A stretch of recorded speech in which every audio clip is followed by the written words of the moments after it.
데오빌로여, 제가 먼저 쓴 글에는 예수께서 일하시고 가르치기 시작하신 모든 것, 곧 예수께서 선택하신 사도들에게 성령을 통해 명령하신 후 하늘로 들려 올라가신 날까지의 일을 기록했습니다. 예수께서 고난당하신 후에 자신이 살아계심을 여러 가지 확실한 증거로 사도들에게 직접 보여주셨고 40일 동안 그들에게 나타나 하나님 나라에 대한 일을 말씀하셨습니다. 그들과 함께 모였을 때 예수께서 이렇게 명령하셨습니다. 예루살렘을 떠나지 말고 너희가 내게 들은 대로 내 아버지가 약속하신 선물을 기다리라. 요한은 물로 침례를 주었지만 너희는 며칠 안에 성령으로 침례를 받을 것이다. 그래서 그들은 다 같이 모여 있을 때 예수께 물었습니다. 주여, 주께서 이스라엘에게 나라를 회복시켜 주시려는 것이 지금입니까? 예수께서 그들에게 말씀하셨습니다. 그날과 그때는 아버지께서 자신의 권세로 정하셨으니 너희가 알 것이 아니다. 그러나 성령께서 너희에게 오시면 너희가 권능을 받고 예루살렘과 온 유대와 사마리아와 땅끝까지 이르러 내 증인이 될 것이다. 예수께서 이 말씀을 하신 뒤 그들의 눈앞에서 들려 올라가셨습니다. 그리고 예수의 모습이 이내 구름 속으로 사라져 보이지 않게 됐습니다. 그들은 예수께서 올라가시는 동안 계속 하늘을 뚫어지게 쳐다보고 있었습니다. 그런데 갑자기 흰옷을 입은 두 사람이 그들 곁에 서서 갈릴리 사람들아, 왜 여기 서서 하늘만 쳐다보고 있느냐? 너희 곁을 떠나 하늘로 올라가신 이 예수는 하늘로 올라가시는 것을 너희가 본 그대로 다시 오실 것이다 라고 말했습니다. 그 후 그들은 올리브산이라 불리는 곳에서부터 예루살렘으로 돌아왔는데 이 산은 예루살렘에서 가까워 안식일에 걸어도 되는 거리였습니다. 그들은 예루살렘 안으로 들어와서 자기들이 묵고 있던 다락방으로 올라갔습니다. 거기 있던 사람들은 베드로, 요한, 야고보, 안드레, 빌립, 도마, 바돌로메, 마테, 알페오의 아들 야고보, 열심당원 시몬, 그리고 야고보의 아들 유다였습니다. 그들은 모두 그곳에 모인 여자들과 예수의 어머니 마리아와 예수의 동생들과 함께 한마음으로 기도에 전념하고 있었습니다. 그 무렵 모인 사람들이 약 120명쯤 됐는데 베드로가 형제들 가운데 일어나 말했습니다. 형제들이여, 예수를 체포한 사람들의 앞잡이가 된 유다에 관해 성령께서 다윗의 입을 통해 미리 말씀하신 성경이 이루어질 수밖에 없었습니다. 그는 우리 가운데 속했던 사람이었고 이 직무의 한 몫을 담당했던 사람이었습니다. 유다는 자기 불의의 대가로 밭을 샀는데 거기서 그는 곤두박질에 배가 터지고 내장이 온통 밖으로 쏟아져 나왔습니다. 이 일이 예루살렘에 사는 모든 사람에게 알려졌습니다. 이 밭을 그들의 지방말로 아겔다마라 불렀는데 그것은 피의 밭이라는 뜻입니다. 그런데 시편에 그의 거처를 폐허가 되게 하시고 그곳에 아무도 살지 못하게 하십시오라고 기록됐고 또 다른 사람이 그의 직무를 차지하게 해주십시오라고 기록됐습니다. 그러므로 주 예수께서 항상 우리와 같이 다니던 동안에 곧 요한이 침례를 주던 때부터 시작해 예수께서 우리들 가운데서 하늘로 올리워 가시기까지 함께 다니던 사람들 가운데 하나를 뽑아 우리와 함께 예수의 부활에 대한 증인이 되게 해야 합니다. 그래서 사도들이 두 사람 곧 바사바 또는 유스도라고 불리는 요셉과 마띠아를 추천했습니다. 그리고 그들은 모든 사람의 마음을 아시는 주여, 이 두 사람 가운데 주께서 택하신 사람이 누구인지 보여주셔서 이 봉사와 사도의 직무를 대신 맡게 해주십시오. 유다는 이곳을 떠나 자기 자리로 갔습니다 라고 기도했습니다. 그러고 나서 그들이 제비를 뽑았는데 마띠아가 뽑혀서 그가 11 사도들과 함께 사도의 수에 들게 됐습니다.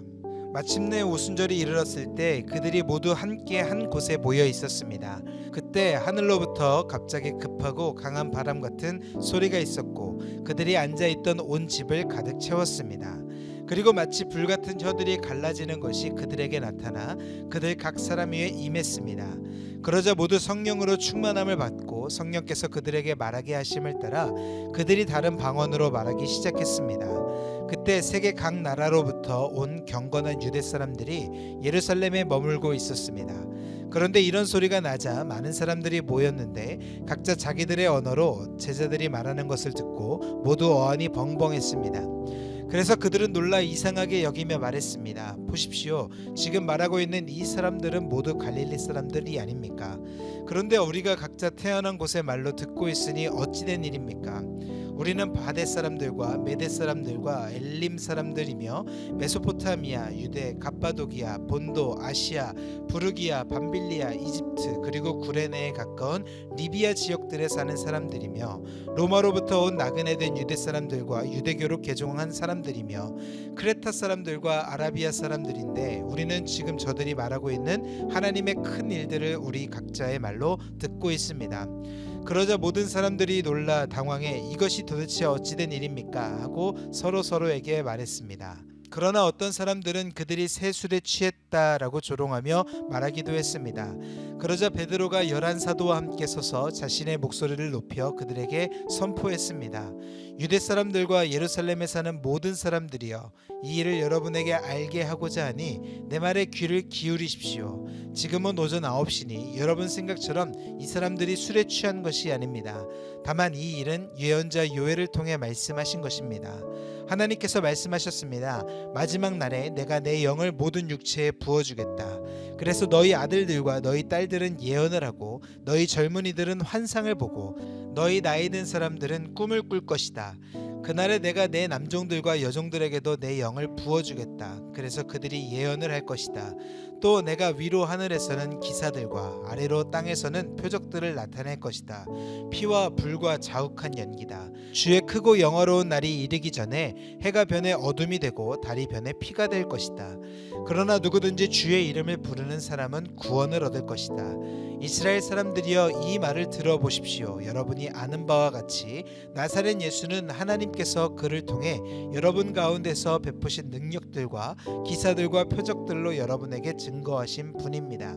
이 예수는 하나님께서 정하신 뜻과 미리 아심을 따라 내주셨고 여러분은 법 없는 사람들의 손을 빌어 그분을 십자가에 못 박아 죽였습니다. 그러나 하나님께서는 죽음의 고통에서 풀어 그분을 살리셨습니다. 왜냐하면 그분은 죽음에 사로잡혀 있을 수 없었기 때문입니다. 다윗이 그분에 대해 말했습니다. 내가 내 앞에 계신 줄을 항상 뵙습니다.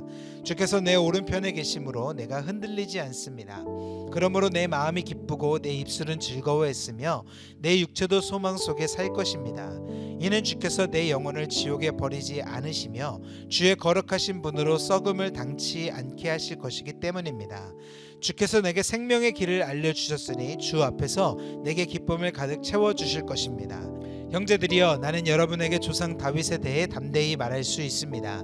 그는 죽어 장사돼 그의 무덤이 오늘까지 우리 가운데 있습니다.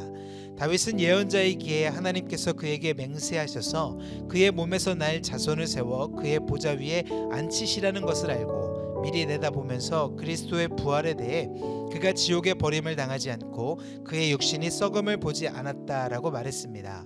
이 예수를 하나님께서 살리셨습니다. 이 일에 대해 우리 모두가 증인들입니다. 하나님께서는 이 예수를 높이 올리셔서 그분의 오른편에 앉히셨습니다. 높임 받으신 예수께서는 아버지께서 약속하신 성령을 받아 우리에게 부어주셨는데 지금 여러분이 보고 듣는 것이 바로 이것입니다. 다윗은 하늘에 올라가지 못했으나 이렇게 말했습니다. 주께서 내 주께 말씀하시기를 내가 내 원수를 내 발 아래 굴복시키기까지 너는 내 오른편에 앉아 있어라 하셨습니다. 그러므로 이스라엘 모든 집은 확실하게 알아두십시오. 여러분들이 십자가에 못 박은 이 예수를 하나님께서 주와 그리스도가 되게 하셨습니다. 그러자 그들이 듣고 마음이 찔려 베드로와 다른 사도들에게 형제들이여, 우리가 무엇을 해야 합니까? 하고 베드로와 다른 사도들에게 물었습니다.